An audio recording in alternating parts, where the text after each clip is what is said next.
So guys আমরা আজকে কুয়াকাটা যাব আর আমি তার জন্য অনেক এক্সাইটেড। আমাকে অনেকবার ঘুমাইতে বলছে, আমি এই কারণে ঘুমাইতে পারিনি, কারণ আমি কুয়াকাটা যাবো, তো আমি এক্সাইটেড। এখন বাজে হচ্ছে 10:41 আর আমার গাড়ি আসবে হচ্ছে 11টা বাজে, মানে রাতটা। তারপর গাড়ি আসার পর আমরা উঠবো। গাইস এটা আপনারা দোয়া করেন যেন আমরা সুস্থভাবে যেতে পারি এবং সুস্থভাবে আসতে পারি, এটা আপনারা দোয়া করেন। আর এই দেখেন মেজাপেগুলো কি করে আছে, দেখেন মেজাপেগুলো কি করে আছে। হ্যালো, ও ছেলে সেজেছে, ও ছেলে ও ছেলে যাইছে ও ইন্ট্রো দিয়ে দিছে আশা করি। তো যারা যারা হুদে মেরে পুরো বলিছে হ্যালো গাইস, মাত্র দিচ্ছি আমি ইন্ট্রো তো দিছি। আরে বলো গাইস, আশা করি আপনাদের আমরা আজকে কুয়াকাটা যাব। গুন গুন গুন ওকে ঠিক আছে, গাড়িতে উঠে দেখা হবে। গাড়িতে কুয়াকাটা যে আপনাদের সাথে দেখা হবে, আপনারা আমাদের সাথে থাকেন। লেটস গো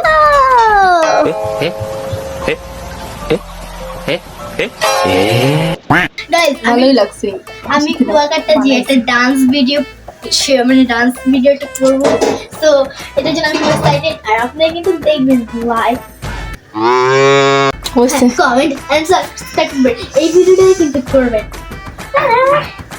অনেক বেশি এক্সাইটেড গাইস।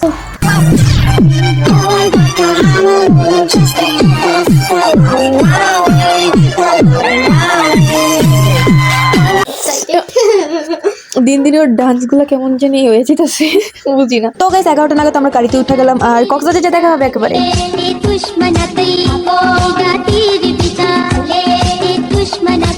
ওকে পজ। যাই হোক, গানটা কিন্তু সুন্দর ছিল। তো টানা 4 ঘন্টা জার্নি করার পরে অবশেষে আমরা কুয়াকাটা আইসা পড়ছি। গাইস দেখেন চারপাশে অনেক অন্ধকার ছিল, বাট এত বাতাস ছিল। গাড়ি থেকে নামার পরে পুরো মাইন্ডটা একদম রিফ্রেশ হয়ে গেছিল। তো এই জায়গায় আমি গাড়ি থেকে নামা পুরো পাগল পাগল অবস্থা, যেহেতু এটা আমাদের ফার্স্ট ট্রিপ ছিল কুয়াকাটার, অনেক বেশি এক্সাইটেড ছিলাম। আর যাইয়া যে এরকম একটা ভিউ পাবো তা আমি সত্যি আশা করি নাই। এই শার্টটা দেখলে বুঝতে পারবেন এখানে কতটা বাতাস ছিল।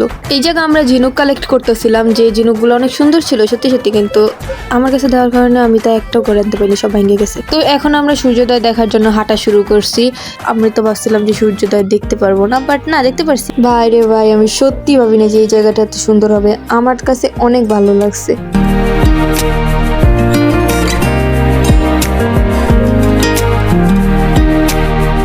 তো অবশেষে এই জায়গায় সূর্য ওঠা শুরু করছে। তো চারপাশটা পুরো লাল লাল হয়ে গেছিল, অনেক বেশি সুন্দর লাগছে জায়গাটা। এই অ্যাঙ্গেল দিয়ে দেখতে মনে আরো বেশি ভালো লাগতেছে। তো এনজয় করেন।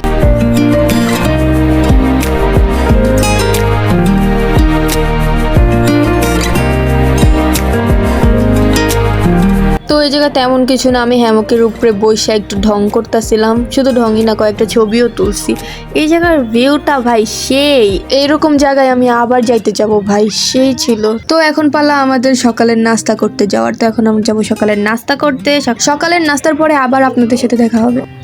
তো এই ক্লিপটা হলো দুপুরের খাবার খাওয়ার শেষে। আমি সকালের খাবার খাওয়ার শেষে আর কোনো ক্লিপ নেই, কারণ আমার মোবাইলের চার্জ ছিল না ওইরকম। তো আমরা এখানে দুপুরের খাবার শেষ করে যাইতেছিলাম আবার 0 পয়েন্টে। এই জায়গা একটা মজার কাহিনী হয়েছে গাইস, আমরা ভ্যানের রেস দিয়ে দিছিলাম গাইস, কোনো এক সময় আবার বলবো এই কাহিনীটা। এই জায়গা আমি ঘোড়ায় উঠতে নিয়েছিলাম, ঘোড়ার রশি ছিঁড়ে গেছে।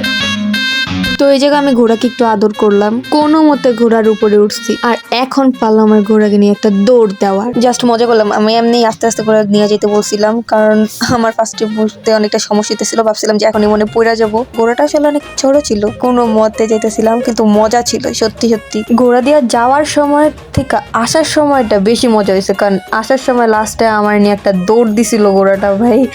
আমি আরেকটু থাকলেই পড়ে যেতাম। দেখেন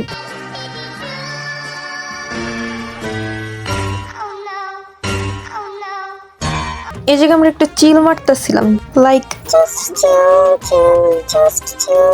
এই জায়গায় আমরা একটু আচার খাইলাম। এটা হলো আমার বিকালের ক্লিপ। বিকালে আমরা সবাই এখানে বসে ছিলাম, একটু পরে শুরু হবে আমাদের ঘোরাঘুরি। এই জায়গায় আমরা আবার আসছি আচার খাইতে, কারণ ওই আচারটা আমার কাছে এত ভালো লাগছে, যার জন্য আমি আবার আচার খাইতেই আসছি। এইবার পালা আমাদের মাঠা খাওয়ার। এই জায়গা পারে একটা স্পিড বোট ছিল, তো ওইটার উপরে বসে আমরা দেখতেছিলাম। এই ঘুড়িটা আমার কাছে অনেক ভালো লাগছে, জাস্ট ছিল। আমরা কাজিনরা মিলা তারপরে আসছিলাম একটা নৌকা দেখতে। এই নৌকাটা হয়তো 4000 বছর পুরানো। এটা সম্পর্কে বাইরের বোর্ডে লেখা ছিল অনেক কিছু, আর এইটা অনেক পুরানো। আমি দেখানোর চেষ্টা করবো এটা পুরাপুরি।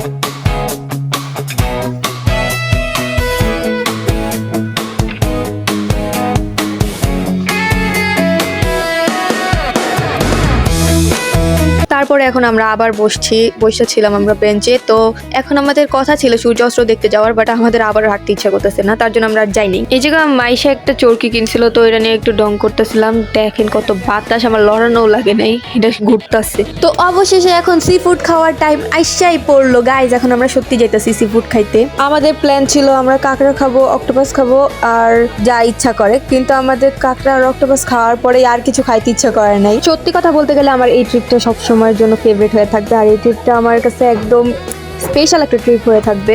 অনেক মজা করছি এই ট্রিপে। এই মিনি ব্লগে যে ভিডিওগুলো দেখানো হয়েছে, তাছাড়াও আমরা শপিং করছি, গোসল করছি, আবার নৌকাতেও উঠছিলাম। এইখানে আমরা সি ফুড অর্ডার দিয়ে বসেছিলাম। সত্যি কথা বলতে গেলে আমরা কক্সবাজার থেকে এই জায়গার যে সি ফুডটা খাইছি ওটা সবচেয়ে বেশি ভালো লাগছে। ওকে গাইস, তো আজকের জন্য এই অবধি। যদি ভালো লাগে অবশ্যই সাবস্ক্রাইব করে দিবেন আর লাইক দিয়ে দিবেন। পাশে থাকা বেল আইকনটা অবশ্যই ক্লিক করে দিবেন, জানি আমার নোটিফিকেশন তাড়াতাড়ি পাওয়া যান আপনারা।